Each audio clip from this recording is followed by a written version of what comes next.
Hello, my name is Ferdinand Jaspers. I'm adjunct professor of entrepreneurship at Rotterdam School of Management, Erasmus University, and program director at Erasmus Center for Entrepreneurship. At Erasmus Center for Entrepreneurship, we are supporting annually over 100 startup teams and corporate innovators. And key to our programs is that we develop the entrepreneurial competences of our participants. And a key competence involves the capability to rigorously test the most critical assumptions underlying a startup idea. And as research shows, this capability to test your idea, to develop new insights and to possibly change your business model increases your chance of success as an entrepreneur.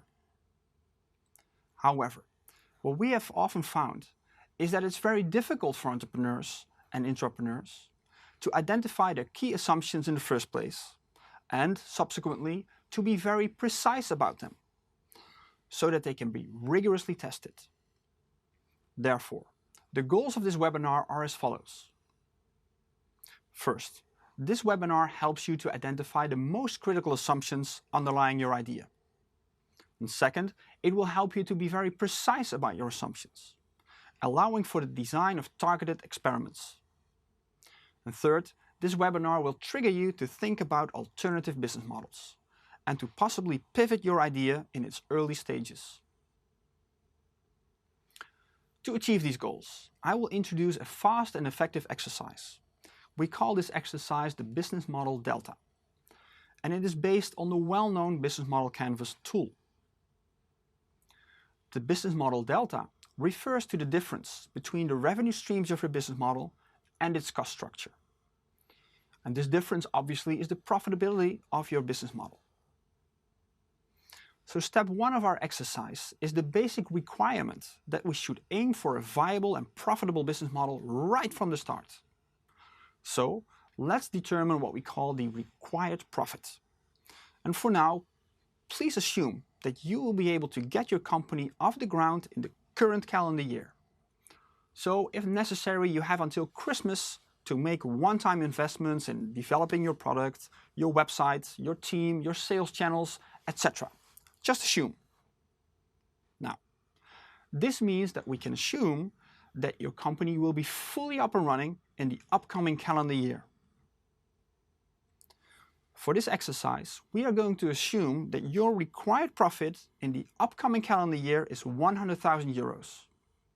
And also, let's assume that your required profit margin is 10%. Later on, we can change these numbers. But for now, please apply these basic requirements to your own project, regardless of how unrealistic or undesirable this might seem to you. Just follow the example. And as a side step, given these profit and margin requirements, we now know that we will have to make 1 million euros in revenues during the entire year, which means more than 83,000 euros per month. And please note, we are not predicting the future here, which is simply impossible.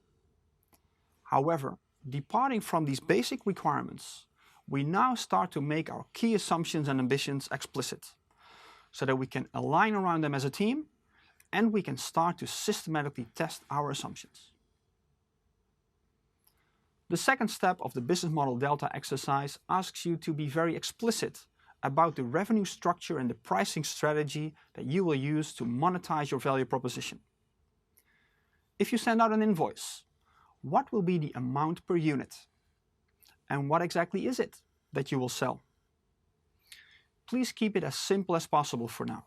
In our example, let's say you will charge 25 euros per product. Step 3. We can now calculate the number of units of your product you will have to sell during the entire calendar year. In our case, this amounts to 40,000 units, or about 110 products per day.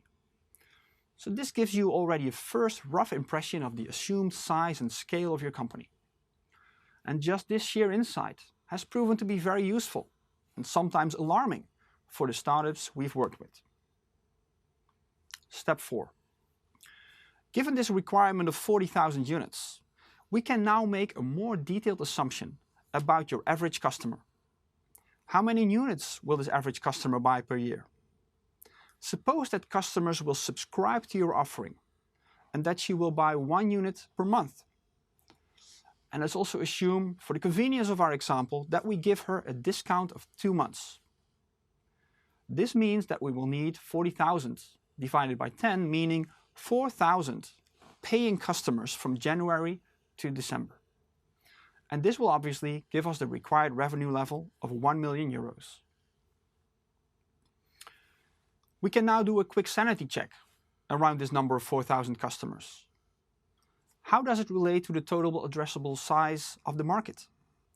Is this number even possible? And if so, how many specific segments of the market should you target to get to this number of 4,000? Where exactly will you find these 4,000 customers? In one specific industry? In one specific city? This may also trigger you to come up with multiple versions of your business model. Maybe you need 4,000 users, but in a business-to-business proposition, perhaps you need only 1 paying customer, such as a company with 4,000 employees. Step 5. Channels and conversion rates.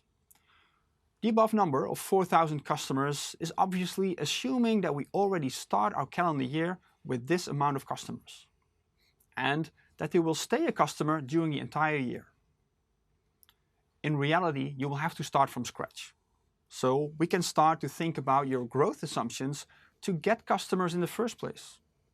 Which channel or channels will you use to get to the required number of customers? And what has to be their effectiveness? For instance, assuming that you will use a website to sell your offering, what will have to be the effectiveness of this website in order to get to the required number of 4,000 paying customers? Assuming a conversion rate of 10%, this implies that you will need at least 40,000 unique visitors. You can now start to test this specific conversion rate in a small experiment. And if needed, we can make our assumptions explicit for additional marketing and sales channels, all in order to get to the required minimum level of 4,000 paying customers. For instance, what are our assumptions about word of mouth? How many existing customers will recommend our offering to friends and family? And what are your assumptions here? Finally, in our particular example of a subscription revenue model, we can make our assumptions even more detailed by considering our ability to keep and perhaps even grow our customers. What will be the average lifetime value of a customer? We can perhaps test our assumptions based on the experiences of companies in other sectors with the same kind of business model. Now, what have we covered so far? First, we started with requiring a certain profitability and viability level of your project, the business model delta. Second, we have considered the resulting most important assumptions on the right-hand side of the business model canvas. It's desirability. But now, let's also briefly consider the left-hand side of the business model canvas. This is where we have to make assumptions about feasibility. What will you need to own, access, and perform to create and deliver your value proposition at the required scale? So, feasibility. This is step 6 of our business model delta exercise. First of all, the good news is this. Assuming your desirability assumptions are all true, you will have the opportunity to now spend up to 900,000 euros during the entire calendar year. With this amount of so-called allowable costs, can you execute your business model at the required scale of 40,000 units and 4,000 users or customers? With your viability and desirability assumptions fixed, you can now start to design and test different operating models of your business. For instance, with different levels of outsourcing and partnering, and with different levels of fixed versus variable costs. As long as you stay within the maximum allowable cost limit of 900,000 euros. Suppose that you will learn that you can easily stay within the limit of 900,000 euros. You can then iteratively relax your assumptions about the required number of 4,000 customers. Suppose you can serve the required customer base with roughly 700,000 euros. This in turn means that in order to still make the 100,000 euros in profit, you will need only 800,000 euros in revenues. And this means that you would now need only 3,200 customers instead of the original number of 4,000. So this in turn will decrease your cost level. What are additional insights and questions that you may derive from this business model delta exercise?